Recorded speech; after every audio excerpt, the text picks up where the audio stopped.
नमस्कार दोस्तों। आज की कहानी है नारी की शक्ति। लता एक अंतर्राष्ट्रीय कंपनी में काम करती थी। उसका काम भी अच्छे से चल रहा था। उसकी कंपनी में सभी मन लगाकर काम किया करते थे। सब कुछ अच्छा चल रहा था। उसके ऊपर घर की भी पूरी जिम्मेदारी थी। पिता का देहांत हुए भी कई साल बीत गए थे।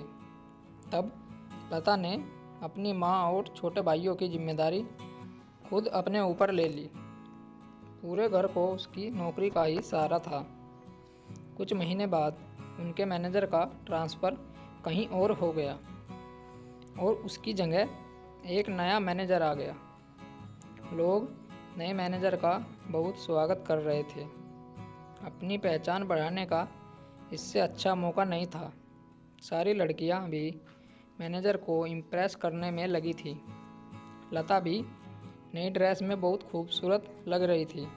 नया मैनेजर आया तो उसने बाकी लड़कियों को नज़रअंदाज किया और लता में थोड़ी दिलचस्पी दिखाई। लता को ये नॉर्मल लगा तो वो भी खुलकर अपने मैनेजर से बातें करती रही। कुछ टाइम बाद तो सब सही चल रहा था। एक दिन बॉस ने लता को अपने कैबिन में बुलाया और उससे काम में गलतियां निकालने लगा। लता को लगा शायद उससे कोई गलती हुई होगी।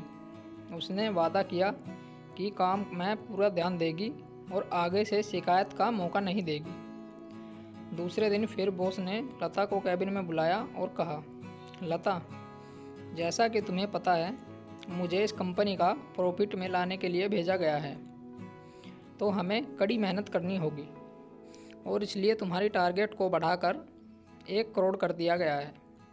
लता यह सुनकर शौक रह गई। 30 लाख से सीधा 1 करोड़, ये तो नामुमकिन है।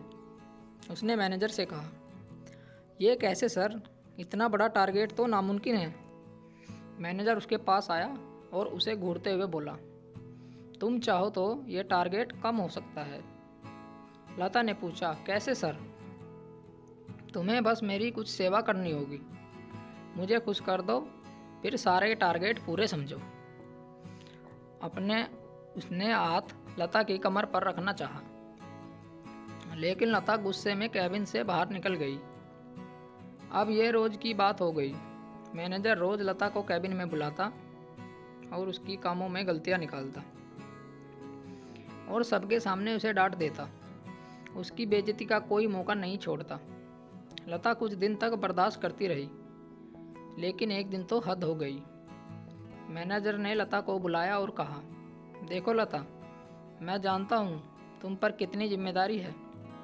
अगर ऐसा ही चलता रहा तो एक दिन तुम अपनी नौकरी से हाथ धो बैठोगी। मेरी बात मान जाओ, तुम भी मज़े करना और मैं भी। अभी तुम्हारी उम्र ही क्या है, नहीं तो तुम्हारी नौकरी गई समझो। लता कैबिन से बाहर आ गई और वॉशरूम में जाकर रोने लगी। फिर जब घर जाकर भी पड़ी रही। माँ ने पूछा, क्या हुआ? तो उसने कुछ नहीं बताया। उसे घर की चिंता हो रही थी। नौकरी नहीं रहेगी तो घर का क्या होगा, कैसे सबको संभालेगी, यह सोचकर उसको नींद भी नहीं आई। उसकी माँ को लता की चिंता हो रही थी। उसके भाई को भी उसके हालात ठीक नहीं लग रहे थे, पर वे कुछ पूछ नहीं पा रहे थे। लता भी लेटे लेटे यही सोच रही थी। उसको आत्महत्या का ख्याल आ रहा था। उस वक्त उसे यही सबसे अच्छा उपाय लग रहा था।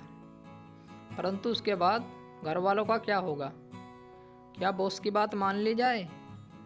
कम से कम घर वाले तो खुश रहेंगे।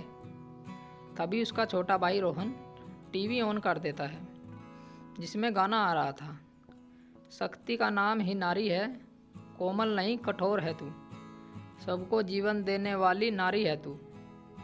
इस गाने को सुनकर लता में थोड़ी हिम्मत आ गई। लता के अंदर जीने का जज्बा बढ़ गया। उसने अपने आप से कहा, किन किन से और कब तक हार मानेगी लता? उसने निश्चय किया और सो गई। आज सुबह लता बन ठन कर ऑफिस के लिए निकली। उसे ऑफिस जाते हुए चिंता थोड़ी कम थी। उसने कुछ सोच रखा था। वह ऑफिस पहुंची और बॉस के कैबिन में गई और दरवाज़ा बंद कर लिया और मैनेजर के पास जाकर कहा, सर, मैंने रात भर आपके बारे में सोचा और मैं आपको सरप्राइज़ देना चाहती हूँ। वो खुश हो गया और बोला, अच्छा किया, मान गई। मैंने जिसे चाहा उसे पाकर ही दम लिया, चाहे उसके लिए मुझे कुछ भी करना पड़े। अब बताओ तुम्हारा सरप्राइज क्या है? ऐसे नहीं, पहले अपनी आंखें बंद करो सर, लता ने कहा। मैनेजर रोमांटिक होकर लता की बगल में बैठ गया। लता ने अपना रुमाल निकाला और उसकी आंखों पर बांध दिया। बॉस उसकी अगली हरकत का इंतज़ार कर रहा था। लता ने उसके गाल को सहलाते हुए उसके कपड़े निकाल दिए। मैनेजर बोला, अब सब्र नहीं हो रहा। तो लता ने कहा, सब्र का फल मीठा होता है, और उसके कपड़ों को एक कोने में रख दिया और पर्स से पेट्रोल की शीशी निकाल कर उसके शरीर पर डाल दिया और उसमें लाइटर से आग लगा दी। उसके बाद आकर अपनी डेस्क पर बैठ गई। थोड़ी देर में ही पूरे कैबिन में आग फैल गई और बॉस चड्डी पहने ही कैबिन से बाहर भागता हुआ निकला और जाकर अपनी गाड़ी में बैठकर वहाँ से निकल गया। सारा स्टाफ उसकी हालत देखकर हंस रहा था। अब वो किसी को मुंह दिखाने के लायक नहीं रहा। उसने ऑफिस से नौकरी छोड़ दी। यह सब उसके लिए बहुत बड़ा सबक था। सब लता की इस बहादुरी की प्रशंसा कर रहे थे।